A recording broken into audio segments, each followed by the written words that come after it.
Get this, Elon Musk believes that we won't be speaking anymore in 5 to 10 years because people will have brain chips that will be able to communicate with each other. You won't need to use language anymore.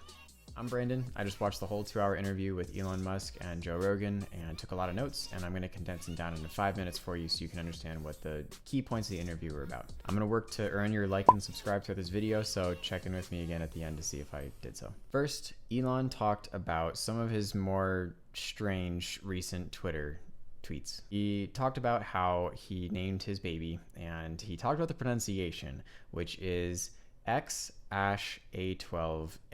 His other weird Twitter thing that he commented on was he talked about selling his possessions. He actually said that he's been thinking about selling his possessions for a very long time anyways. He didn't give a very concrete reason for it, just that it was hassle, if you will. And so he's still going to live somewhere. He's just going to rent, and he's going to own less possessions. And Joe made the valid point that he has enough money, he can buy back his stuff whenever he wants. Second, Elon talked about COVID-19 and his thoughts on the Q1 earnings call, which he very briefly touched on then, but he got to expand upon it some more. And he talked about how he believes it's a very real disease, but he thinks that there are a couple of things that have maybe been misconstrued to the public. He commented on the fact that hospitals have been led to incentivize how many patients they're intubating on account of COVID-19, and they've been incentivized on how many patients that they're marking as COVID-19 related deaths, which leads to some very easy sources of misinformation.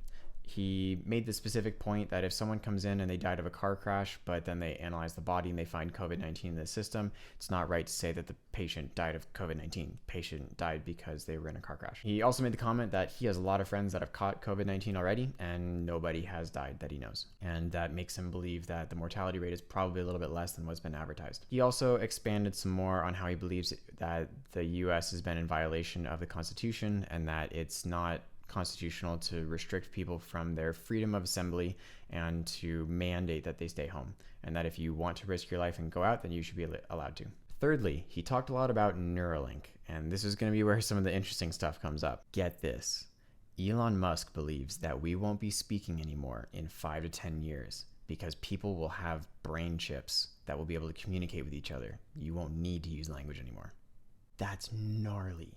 Currently, Elon's company Neuralink is working on brain chips that are about an inch in diameter that will fit onto the base of your skull and are going to be able to unlock a lot of potential of the human brain. He's saying that we'll be able to save storage in our brains going forward, meaning if you're trying to, let's say, look at a huge formula on a whiteboard, you'll be able to snap a screenshot in your brain, and then later when you're in a meeting, you'll be able to pull up that exact same formula as an image in your brain chip. And I'm going to make a video separately on the Neuralink advancements, but the other crazy part of it is he believes that we're going to start training one of our newer generations with a new language, meaning English, Spanish, Mandarin. Those aren't going to be languages we're going to use in the future. We're going to use a new electronic artificial intelligence language that will be communicated a lot easier through something like a brain chip to a brain chip. And something like telepathy, talking between minds, will become commonplace. Number 4 is Roadster and current production timelines. Elon is sad to say that the Roadster has been delayed until 2022 at this point, most likely. And he talked about a lot of the other projects they're working on right now that are a little more important. He's talking about first they need to get through Model Y production. And once that's ramped up, they're going to go and work on the Semi and get that production up. And then they'll work on the Cybertruck, get that production up. And in the middle of all that, they're going to be working on more energy products. They're going to be working on getting the Shanghai factory up and running. They're going to be working on getting the Berlin factory built and get that up and running too.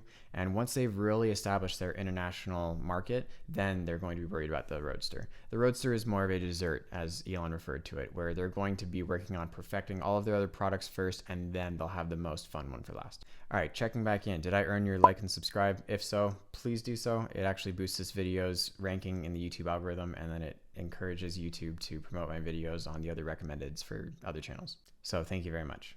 Check out this video on my thoughts on the Model S Performance. I think that it's an incredible car right now, and I think you need to be careful if you're interested in buying one. And let me know in the comments if you have any ideas for future videos. Stay safe.